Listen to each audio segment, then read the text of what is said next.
sugar, please. Straight talk, sounds plenty sweet to me.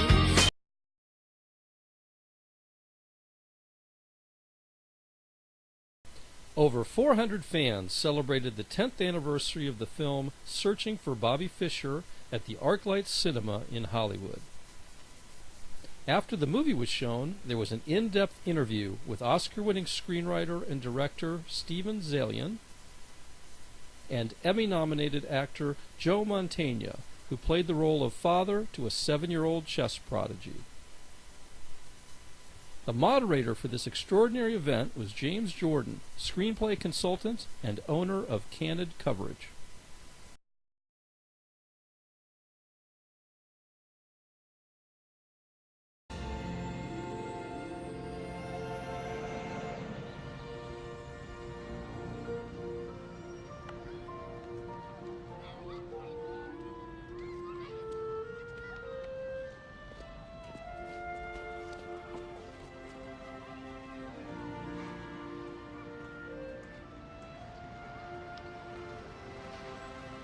Want to play?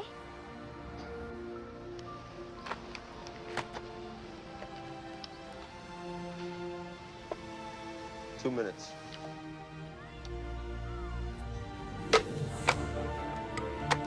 What's that? Screaming attack. Screaming attack? Where'd you learn that from? A book? No, my teacher taught me. Oh, your teacher. Well, forget it. Play like you used to, from the gut. Get your pawns rolling on the queen side. Come and get me. Put it out. Josh is playing. See, he didn't teach you how to win. He taught you how not to lose. That's nothing to be proud of. You're playing not to lose, Josh. You got to risk losing. You got to risk everything. You got to go to the edge of defeat. That's where you want to be, boy. On the edge of defeat. But what? Play. Never play the board, always the man. You got to play the man playing the board. Play me. I'm your opponent. You have to beat me, not the board. Beat me. you're not who I have to play. You're playing me now. Come on, beat me. Better. All right. Better, yes. Come on, move. Good. Yeah. All right. Better. Yeah. Good. Move. Yeah. Yeah. Uh-huh. Yes. Move.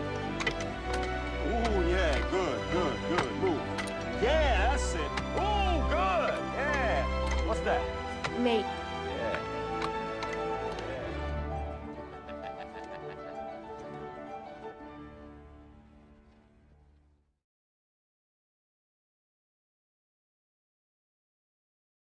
There's question after question after question here about the film had wonderful use of light, was this on the page, and I wanted to give you an opportunity to talk, and as many questions alluded to, about Comrade Hall's role in this film. And I want to say that we invited Comrade L. Hall Jr., or W. Hall rather, Jr. to be here today. He sent an email saying that he wanted to take a bow on behalf of his father, but he's actually working on another film, so he could not hear. Did say that of all the films that his father had ever worked on, this was one of his favorites of all time. No, I mean, it was an incredible honor for me to work with Conrad, and pleasure. I mean, I had been, he was a legend to me, and I first got interested in film. It was like in the late 60s or early 70s, and it seemed like he shot every one of the great films that he made, and each one was kind of different from the other, which was not what you would expect. And that was because he approached shooting a film kind of the way a writer approaches a script, which is you plan as much as you can, and then you just you explore, and you let the subject kind of take over. You let the subject tell you how to do things, and so we had a vague idea of what the film should look like, but then it became its own thing. I'd say 2-3 weeks in, it had become something else that was very specific to it, and it was gorgeous. It started out. We said, well, it should look like Fat City. That was another film that he did. It was very naturalistic line. And this started out as Fat City, but then it became kind of magical at a certain point and richer, in terms of the lighting. The lighting became very rich, and he's a master the way the master painters are masters. He's the best. You mentioned in another interview that you had a copy of the script, and on the right side of the page you had the pages you were going to shoot that day, and on the left side you had sketched some ideas about camera and light, and Conrad came in and just, no, we're not going to do that. Well, no, I mean, he didn't like storyboards, and that's funny, because I think when he's, me like storyboards, I think with the, I don't know about American Beauty, but Road to Perdition, I think a lot of that was story. But no, what he did was he approached it. I mean, you remember, he would sit in a chair, when we do a rehearsal, he'd sit in a chair and say, it looks good from here, wherever he was, it looked good from here. And, so really, I was told this before, but I was scared. I'd make sure to put the chair in the right place. But he a lot of times he would say, we'd never stand together. He would be over it, so I'd say, it looks good from here, he'd say, it looks good from here. And so sometimes we would do both, If I had a strong feeling about something, I'd do it his way and my way, But I would never discount his opinion. I would never say, no, I think what I want to do is better, because I knew better, I knew that you don't hire the best and then tell them what to do, It's like stupid. Joe, did Conrad always get your good side? I don't know if I have a good side. I didn't, as Steve says, you don't worry about it. As long as he was, I was hopefully doing my job, and I was pretty confident that he was doing his. As Peter Falk once told me, who's a dear friend, he said, "Kid, always work with the best. They'll always make you look good." So, do you think actors feel more empowered if they know they have a good script, a good director, and a good cinematographer? well, yeah, it always helps to go in with the best you can. In other words, at least the expectations are high. There's still no guarantee. It's funny, we talked about it earlier. I think it was in William Goldman's book about, as we talked about The Fortune, where it had Jack Nicholson and Warren Beatty, and it had the best, the cinematographer had won the Oscar that year, the writer had won the Oscar, and everybody had won Oscars that year, and the movie was a disaster. So it's like baking a cake. If you get the finest ingredients of it in every aspect, hopefully at the end, you put it all together, you can make a great cake. But film is still film. There's a lot of things that happen between the very first day of shooting and the day that that movie opens. I think, I'm sorry. And so, you hope for the best and then hang on. And you can't, I agree, and there's a certain magic that takes over or it doesn't. And I look back at Bobby Fischer, I've never been able to repeat, in my life of scripts, certain kinds of magical things. I think with Conrad, he loved when that happened. That's really what he lived for, was when that would happen, when something would come up that you didn't plan on. And you can't, it's like, I agree, you get all the right stuff together, and then there's still one more thing, and that's, is it all going to work? And that's a magical thing you can't. It shows you also the power of even the aspect of the soundtrack, the music. When you make the movie, you don't know what's going to go in terms of that. But in the case of this movie, James Horner, I think, created one of the most beautiful soundtracks for a film ever, and that certainly doesn't hurt.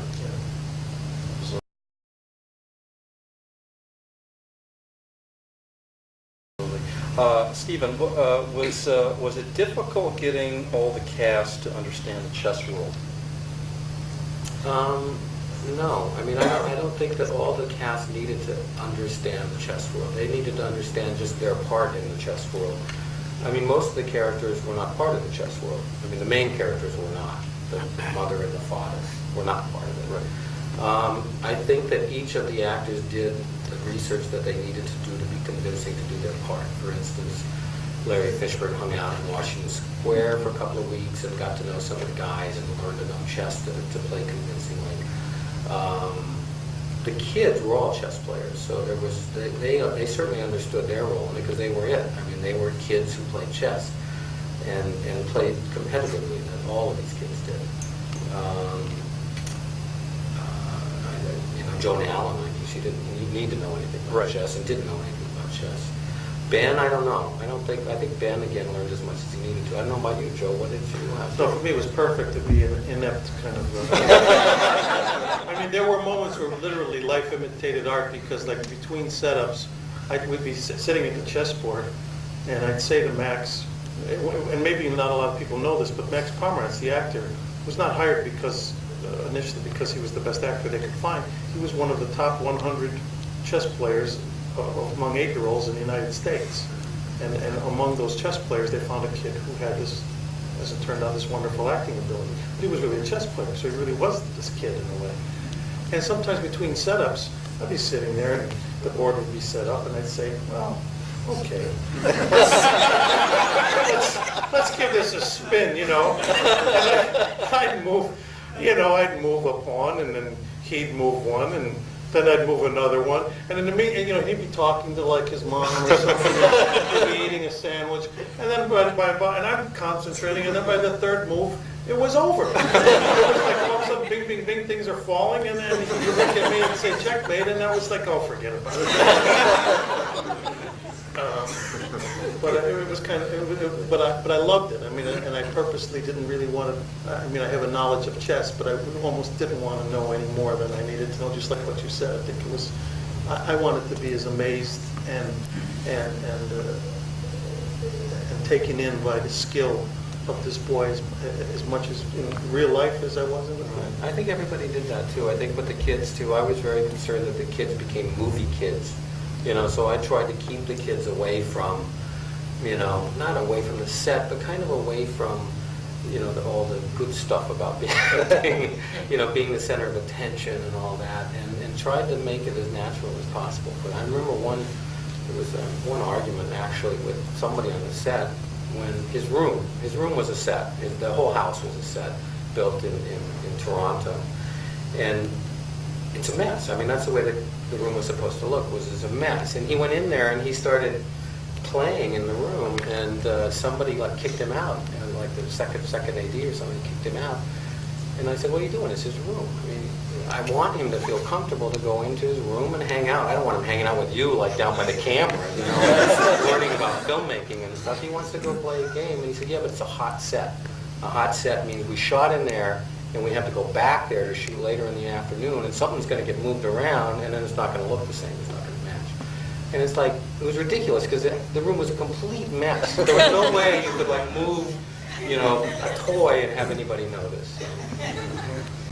Well, Joe, you gave a very funny interview to Jay Leno, where you were explaining the fact that it was just easier to, you know, bring in chess-playing kids than actors and teach them how to play chess. And, did you want to add to that? Or? Well, no, I just think Jay was probably, you know, amused by the fact that, you know, acting, it's like, you know, that whole thing, like when you win the Olympic Games, now they ask you, now what are you going to do? Well, I guess I'll be an actor. So I guess he felt that like it was a logical progression to go from being a chess champion to like, I guess I'll try acting now. But I'll tell you one piece of trivia from the movie that you might find interesting, thinking about the different players.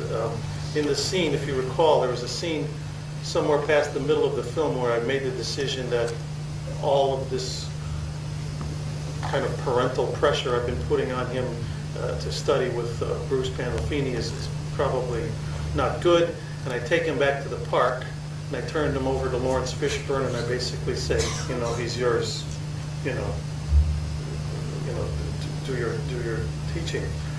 And there's a scene where I'm basically sitting on a park bench watching him play, and Lawrence Fishburne is playing Max right here at this table right next to me. And you may have noticed or not noticed that at the table right here on my other side were two other people playing chess. And what it was an older black man playing about a 19-year-old boy, young man. And in actuality, those were the two real guys that were Max and Fishburne's character. That was the real Josh Waitzkin playing the man that Lawrence Fishburne's character was patterned after. It was kind of an interesting moment to be kind of that whole crossover of real life and fantasy, and for me it was kind of, it was a moment I always wanted to remember, because I thought, boy, here I am, literally in between these two simultaneous chess games between these two fictional characters. And of course you wouldn't notice it because the one boy is 8 years old and Josh at the time was, I think, 19, because it was about 11 years later from when the book was written. Well, the other thing that was funny, and I know you orchestrated this deliberately, the first time that Bruce Pandolfini comes to Washington Square and watches Josh play, a man leans over to him and says, "Young Fisher," and that's the real Bruce Pandolfini talking to the fictional Bruce Pandolfini. So I'm sure Bruce got a kick out of that. Yeah, no. Yeah, Bruce couldn't be more unlike Ben Kingsley. But I really didn't know that. Ben Kingsley was kind of my version of what I got from the book. You know, I had never met Bruce before. I thought this character will work well for the story that I want to tell. And then when I met him, I mean, it was a shock. I'm glad I didn't meet him because I never could have written this character having met him because he's so nice. It's just impossible to think of him being, you know, tough with a kid or anything like that. You can imagine. So he was very sweet. I mean, he was there when we were shooting, literally every day, almost every day. So he knew what we were doing, and it didn't bother me. He was very cool about it. Also, keeping with that, I have to say that Lawrence Fishburne's character, I remember early on when we were first doing it, I was thinking, well, this character is a really interesting character, but I'm thinking, oh, this is probably a bit of a stretch in terms of a guy really like this being a chess champion and all that. And I remember when we moved over to Washington Square Park to shoot that stuff, first day of shooting, we're at the table, and a lot of the denizens of that area of New York, of course, all showed up to watch. And there were all these guys that were hanging over the one table where we were playing. And I look up, and there was these guys, they had like bandanas on and chains. And, you know, they all look like rappers and guys like that. And I'm thinking, this is. I hope the security guys are around. You know, we're about to be like rolled. You know, I thought it was like gang warfare was going to break out. And then all of a sudden, somebody makes a move, and I hear one of the guys saying, "Oh man, he's rooking the king 5 to the 11th," and they start talking in all these chess terms, and I realized that this was the real deal. These were these real street chess hustlers who, from looking at them, you know, you feared for your life, and yet these were guys that did this for a living. They were the real kind of Lawrence Fishburne characters, and it was really amazing and really enlightening to me. Well, it was part of the philosophy of the approach of the film, getting kids to, you know, real chess kids to act. We got the chess corner guys to be in the film. I mean, there's no paid extras who weren't those guys. It was either kick them out and pay them not to be there, basically, and hire other guys to put there, or hire them, right? So we hired them, and the only trick in hiring them is they got to be there at 6 o'clock in the morning, and none of these guys has ever set an alarm clock. You know, so, but they got into the spirit of the film. They were there every day. They got up at the crack of dawn and showed up, and they got into it, you know, and they were, you know, like Joe was saying, the kind of guys you see them on a dark alley or something, you don't want to go through there, but they were great. They were fantastic guys.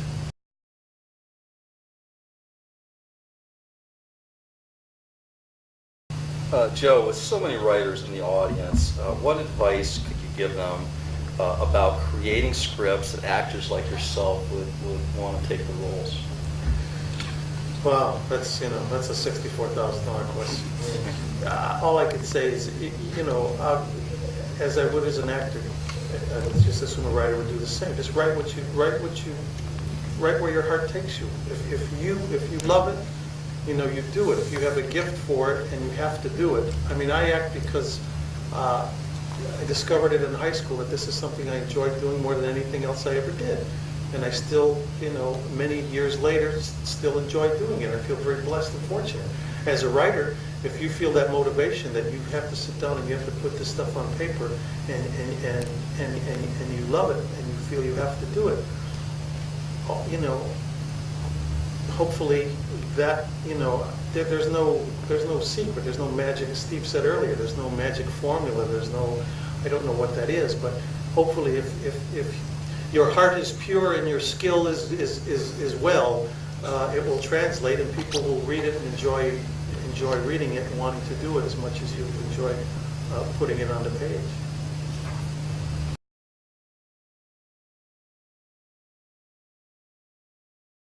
Steven, with even the smallest characters in this, like the Laura Linney playing the teacher, just, you know, one scene, and yet she's a well-rounded character. You can understand her motivation. You can understand, their entire character. How do you do that with one? How do we as writers say we need to populate our scripts with certain characters to advance the plot? How do we make those kind of memorable characters? Well, one way is to hire somebody like Laura Linney.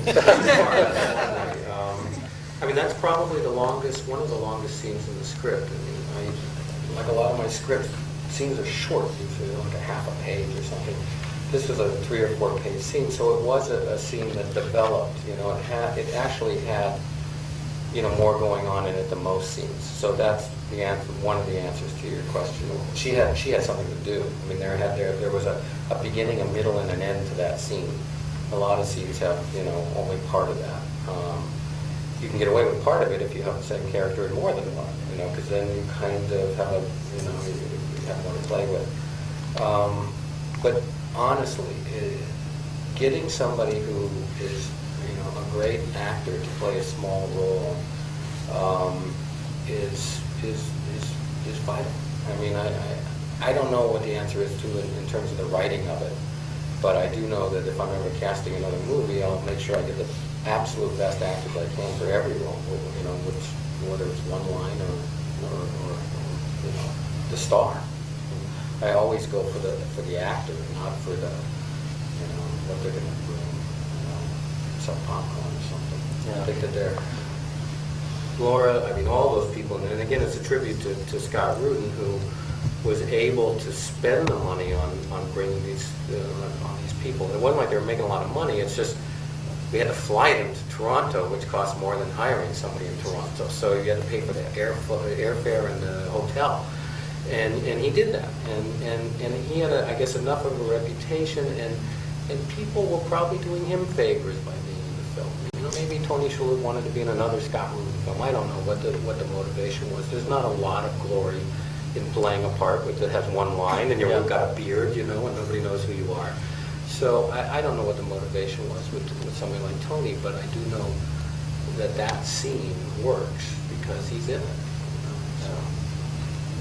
It's nothing I did in the writing. I mean, the writing of the situation is interesting and so on, but I didn't write what's in his eyes. You can't write that. Do you think we as writers should be trying to find, producers like a Scott Rudin to champion our scripts to get that type of actor? I think so, but I think you grow up with those people, meaning you come across those. I met Scott when he was 18 years old, and I didn't go to him once he was a big shot. I knew him when he was, an assistant. And, he became a big shot, so it worked out okay. I don't think there's any way to plan. I don't think the big, powerful producers are going to listen to you unless you have done something. So it's kind of a catch-22. But I think if you meet somebody and that's their dream is to become a big producer, yeah, I mean, being friends with that person, if you like him anyway, is a smart thing to do.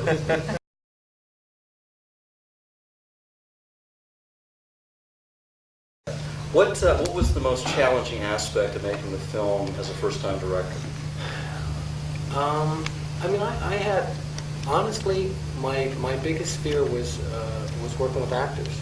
I mean, I didn't have any experience at that. I had a little bit of experience being around on sets of, sort of how a movie is made. I'd gone to school, I'd, made short films, that sort of thing. So I felt, I wasn't comfortable, but I felt I knew something about it. The one thing I didn't have any experience with was working with real actors. And, so I was nervous about that. And that turned out to be the part that I enjoyed the most, And when I say it was easy, it's not that it was easy, it's that they made it easy. I mean, they made it a great experience and something that I enjoyed doing. Some of the other parts of making a film, a lot of it's drudgery. But working with the actors and being able to talk to actors about a scene and about, what's going on was fun.